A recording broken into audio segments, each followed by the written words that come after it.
Forex trading करून किंवा गोल्डमध्ये trade करून आपण मिनिमम पैशामध्ये जास्त प्रॉफिट कसा जनरेट करू शकतो ना, तर ह्या साऱ्या गोष्टींचा आपण सध्या स्टडी करणार आहोत. सध्या जर बघितलं गेलं तर आपल्यासमोर काय आहे, गोल्ड आहे. डेली जर आपल्याला $10 कमवायचे आहेत किंवा $100 कमवायचे आहेत, त्याच्यासाठी कॅपिटल किती लागणार आहे आणि त्याच्यासाठी रिस्क किती ठेवली पाहिजे, या साऱ्या गोष्टींचा स्टडी आपण सध्या करणार आहोत. बऱ्याच लोकांना हे समजत नाही की गोल्ड बघितलं गेलं किंवा मग बाकीचे पेअर्स आहे त्यामध्ये पिप्स कॅल्क्युलेशन कसं केलं जातं किंवा पिप्समध्ये आपण प्रॉफिट कसा कॅल्क्युलेट करायचा, तर ह्या साऱ्या गोष्टींचा स्टडी सध्या आपण या ठिकाणी करणार आहे. सध्या बघितलं गेलं तर आपल्यासमोर गोल्डचा चार्ट आहे. गोल्डमध्ये जर $10ची मुवमेंट झाली, कारण सध्या बघतोय तर गोल्ड कितीला चालू आहे, 4153ला चालू आहे, म्हणजे 4153ला या ठिकाणी आपल्याला गोल्ड चालू झालेला दिसतोय. गोल्ड जर $10वरती गेला तर असं आपण समजायचं की या ठिकाणी किती पॉईंटची मुवमेंट किंवा किती पिपची मुवमेंट झाली, तर त्या ठिकाणी 100 पिपची मुवमेंट झालेली आपल्याला दिसते. गोल्ड जर $10 अपसाईडला किंवा डाऊन साईडला जात असेल तर 100 पिप्स या ठिकाणी ती मूव्ह झालेली आहे, म्हणजे 100 पिपची मुवमेंट या ठिकाणी आलेली आहे. आता या ठिकाणी जर आपल्याला रेग्युलरली प्रॉफिट जनरेट करायचा असेल तर तो आपण कसा करू शकतो, या ठिकाणी त्याचं आपण उदाहरण बघणार आहोत. फॉर एक्झाम्पल माझा व्ह्यू असा आहे की आता गोल्ड काय करणार आहे, अपसाईडला ट्रेड करणार आहे. त्यामुळे मी काय करतो, या ठिकाणी $10चं या ठिकाणी मी टार्गेट लावतोय आणि $10चा माझा काय लावतोय, मी स्टॉप लॉस लावतोय. गोल्ड असेल, फॉरेक्स असेल किंवा क्रिप्टो असेल ना, तर या ठिकाणी लॉटवर काम होतं. म्हणजे आपल्याला काय करायला लागतं, या ठिकाणी एकतर एक लॉट बाय करावा लागतो की लॉटच्या मल्टिप्लायने आपल्याला त्या ठिकाणी काय करावं लागतं, एंट्रीज करावं लागते. या ठिकाणी जर बघितलं गेलं तर मी 0.10च्या लॉटनी जर गोल्ड बाय करत असेल ना, जर 100 पिपचं टार्गेट माझं हे हिट होत असेल ना, तर या ठिकाणी मला जवळजवळ $100चा काय होणार आहे, त्या ठिकाणी मला प्रॉफिट जनरेट होणार आहे. आता ही पोझिशन बिल्ड करण्यासाठी मला किती रुपये लागत आहेत किंवा किती पैसे माझे त्या ठिकाणी डिप्लॉय होणार आहे ना, ते आपण काय करू, MT5वर जाऊ आणि त्या ठिकाणी ते चेक करू. फॉरेक्समध्ये ट्रेड करतो किंवा क्रिप्टोमध्ये ट्रेड करतो ना, तर आपल्याला मिनिमम स्प्रेड असणं महत्त्वाचं आहे. बीड आणि आस्कमधली जो डिफरन्स असतो ना, त्याला स्प्रेड बोललं जातं. तो जेवढा मिनिमम तेवढा आपल्यासाठी चांगला असतं, म्हणजे आपली पोझिशन तेवढ्या कमी मायनसमध्ये ओपन होती. त्यामुळे जेवढा स्प्रेड कमी तेवढा आपल्यासाठी चांगलं. तर मी पर्सनली बघितलं गेलं तर ZeroFX.Club जो आहे ना, हा ब्रोकर यूज करतो. हा खूप मिनिमम टू मिनिमम लो स्प्रेडवर काम करतो. तसंच बघितलं गेलं तर यांच्याकडे स्टँडर्ड अकाउंट आहे, इन्स्टंट पेमेंट होतं, इन्स्टंट विड्रॉल आणि डिपॉझिट होतं. 2 मिनिटाच्या आत आपल्या ठिकाणी विड्रॉल UPI थ्रू आपल्या अकाउंटला जमा होतो. पॉईंट हा आहे की याच्यामध्ये MT5 आपल्याला दिसतंय. त्याचप्रमाणे नेक्स्ट अकाउंट जर बघितलं गेलं तर प्रीमियम आहे. प्रीमियम अकाउंट तुम्ही जर बाय करत असाल तर त्याच्यावर 100% डिपॉझिट बोनस आहे, म्हणजे $100ला $100 तुम्हाला भेटतात. त्या ठिकाणी तुम्ही ते $200 होतात. तुमचे रिक्स देखील त्या ठिकाणी चांगले तुम्ही रिक्स मॅनेज करू शकता. हे अकाउंट देखील MT5ला लॉग इन करू शकता. त्याचप्रमाणे लोवेस्ट स्प्रेड या ठिकाणी तुम्हाला भेटतो. तसं बघितलं गेलं तर या ठिकाणी डिपॉझिट आणि विड्रॉल 2 मिनिटात होतोच या ब्रोकरकडून. एकदम इन्स्टंट ज्यावेळेस आपण ऑर्डर टाकतो ना, दुसऱ्या मिनिटालाच आपल्या अकाउंटला त्या ठिकाणी पैसे डिपॉझिट झालेले असतात आणि विड्रॉल देखील त्या पद्धतीने असतो. तर अशा प्रकारे या ठिकाणी आपण लॉग इन करू शकतो. सध्या जर बघतोय हे माझं अकाउंट आहे ना, wikifx12@gmail.com. तर या ठिकाणी माझं लाईव्ह अकाउंट आहे. या ठिकाणी आपण लाईव्ह अकाउंट तयार करू शकतो. इथे डेमो अकाउंट देखील तयार करू शकतो. त्याचप्रमाणे इथं डिपॉझिट करू शकतो, विड्रॉल देखील या ठिकाणी करू शकतो. आणि आपण जर सपोज डिपॉझिट केलं तर डिपॉझिटची हिस्ट्री आहे ना, तर या ठिकाणी ती काय होती, शो होती. कंटिन्यू टू पेमेंट या ठिकाणी बघितलं गेलं तर फोनपे करू शकतो, गुगल पे आहे, पेटीएम आहे, भारत पे आहे. फोनपे जर मी चूज केलं तर आपल्याला काय करायचं आहे, हा जो QR कोड आहे ना, हा स्कॅन करायचा आहे. त्याच्यानंतर ज्यावेळेस QR कोड स्कॅन करू तर तुम्ही 2000च्या वरती जर ट्रान्झॅक्शन करत असाल तर दुसरा मोबाईल यूज करा. स्क्रीनशॉट जर घेऊन जर तुम्ही ते स्क्रीनशॉट आपल्या ॲपमध्ये फोनपेमध्ये जर तुम्ही त्या ठिकाणी टाकून जर पेमेंट करत असाल ते होणार नाही. तुम्हाला तो स्कॅन करावा लागेल दुसऱ्या फोननी. त्यावेळेस 2000च्या पुढचं जे ट्रान्झॅक्शन आहे ना, ते तुमचं ॲटोमॅटिकली होईल. अशा पद्धतीने तुम्ही जर पेमेंट केलं, त्यानंतर आय हॅव मेड पेमेंट, आपण जे पण पेमेंट केलं ना, तर ते क्रॉस चेकसाठी काय करायचं आपल्याला, या ठिकाणी त्याची जी फाईल आहे ना, ती या ठिकाणी अपलोड करायची. 2 मिनिटाच्यात आपल्याला या ठिकाणी आपला जो बॅलन्स आहे ना, अपडेट झालेला दिसेल. या ठिकाणी तुम्हाला MT5चा ID देखील दिलेला असेल, त्याचप्रमाणे पासवर्ड असेल आणि त्याचप्रमाणे सर्व्हर देखील या ठिकाणी दिलेला असेल. विड्रॉलची प्रोसेस देखील अगदी सेम आहे. आपल्याला पाहिजे तेवढी अमाऊंट आपण या ठिकाणी विड्रॉल करू शकतो. त्याचप्रमाणे बँक ट्रान्सफर पाहिजे किंवा UPI या ठिकाणी हे करू शकतो. UPIचा जो आपला ID आहे ना, तो ID या ठिकाणी आपल्याला काय करायचा आहे, पेस्ट करायचा, कंटिन्यू करायचं आणि ॲटोमॅटिकली त्या ठिकाणी तुम्हाला पेमेंट झालेलं दिसेल.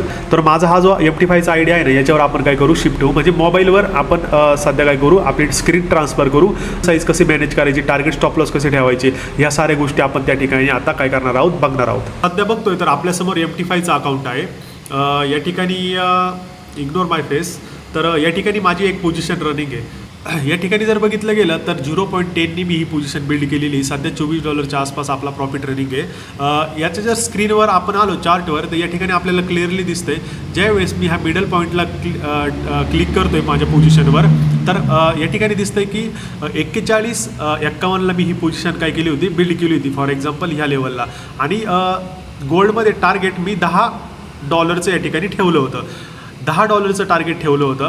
त्याच्यामुळं 0.010 मल्टिप्लाय $10, तर तिची संख्या येते ती जवळजवळ $103 आसपास किंवा मग $100 आसपास येते. म्हणजे मी जे टार्गेट ठेवलेलं आहे ते $100 आसपास टार्गेट ठेवलेलं आहे. आणि या ठिकाणी तुम्हाला ते टार्गेट देखील दिसत असेल. म्हणजेच आपल्याला ही 0.10 लॉट जर तुम्हाला बाय करायचं असेल तर या ठिकाणी जवळजवळ $415 आसपास या ठिकाणी तुमचं कॅपिटल डिप्लॉय होणार आहे. याचा अर्थ 40,000च्या आसपास तुमचं कॅपिटल या ठिकाणी डिप्लॉय होतं आहे. आणि 40,000वर तुम्ही टार्गेट कितीचं लावलेलं आहे, जवळजवळ $100 या ठिकाणी टार्गेट लावलेलं आहे. आता इथं बघितलं गेलं तर माझं जे डिपॉझिट किंवा माझा जो बॅलन्स आहे ना, तो $3,000 आहे. $3,000 असताना मी काय केलेलं आहे, या ठिकाणी जवळजवळ $400चीच या ठिकाणी रिक्स घेतलेली आहे. त्याच्यावर पण $400ची रिक्स घेऊन मी त्याच्यावर काय केलेलं आहे, $100चं टार्गेट आणि $100चा स्टॉप लॉस सेट केलेला आहे. आता याच्यावरून तुम्हाला ही गोष्ट समजली असेल की आपण पोझिशन साईज कशी मॅनेज करायची. ओके, तर ही पोझिशन मी काय करतोय, सध्या एक्झिट करतोय. तर ही जी पोझिशन आहे ना माझी, ही पोझिशन मी एक्झिट करतो. पोझिशन एक्झिट करण्यासाठी आपल्याला काय करायचं आहे, हा जो मिडल पॉईंट आहे ना, याच्यावर क्लिक करून क्लोज पोझिशन म्हणून क्लोज करायचं आणि हाईड करायचं. या ठिकाणी बघतोय तर माझा जवळजवळ $31 आसपास या ठिकाणी प्रॉफिट रनिंग झाला होता. आणि तो प्रॉफिट आपण सध्या बुक पण केलेला आहे.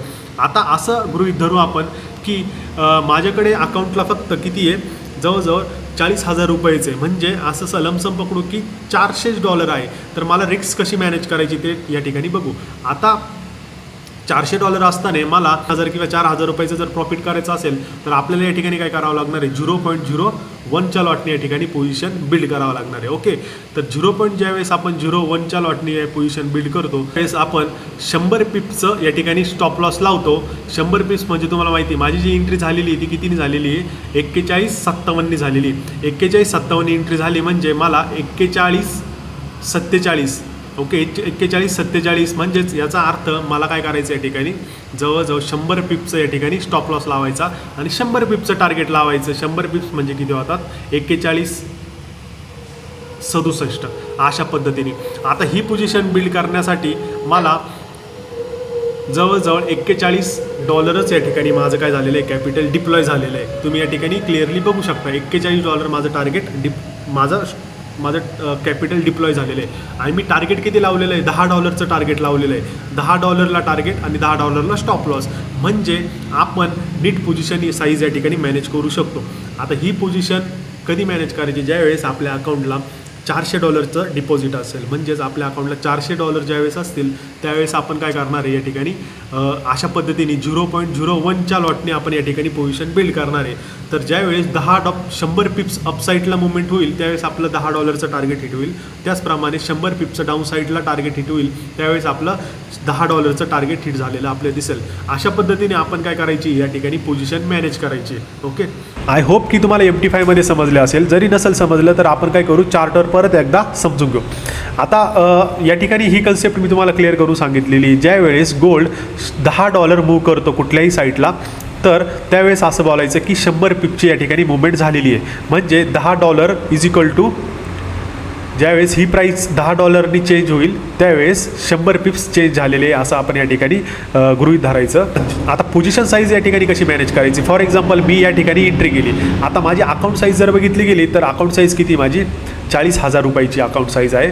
आणि मला डिप्लॉय करताना यूज किती करायचे, फक्त $4,000च यूज करायचे.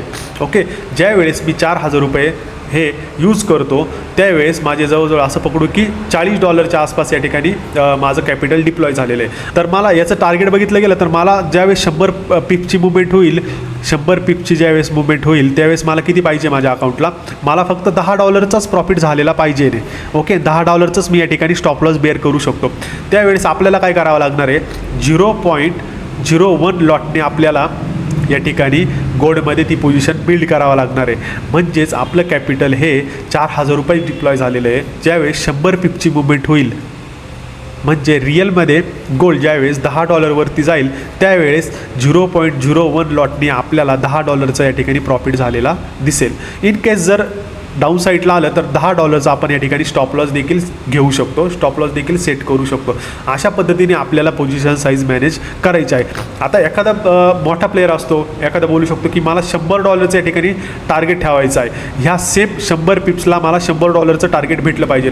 तर त्या ठिकाणी मी कशी पोझिशन मॅनेज करू शकतो, ज्यावेळेस आपलं अकाउंट हे 3 किंवा 4 लाखाच्या आसपास असतं त्यावेळेस आपल्याला ₹40,000 रिस्क या ठिकाणी घ्यायची आहे.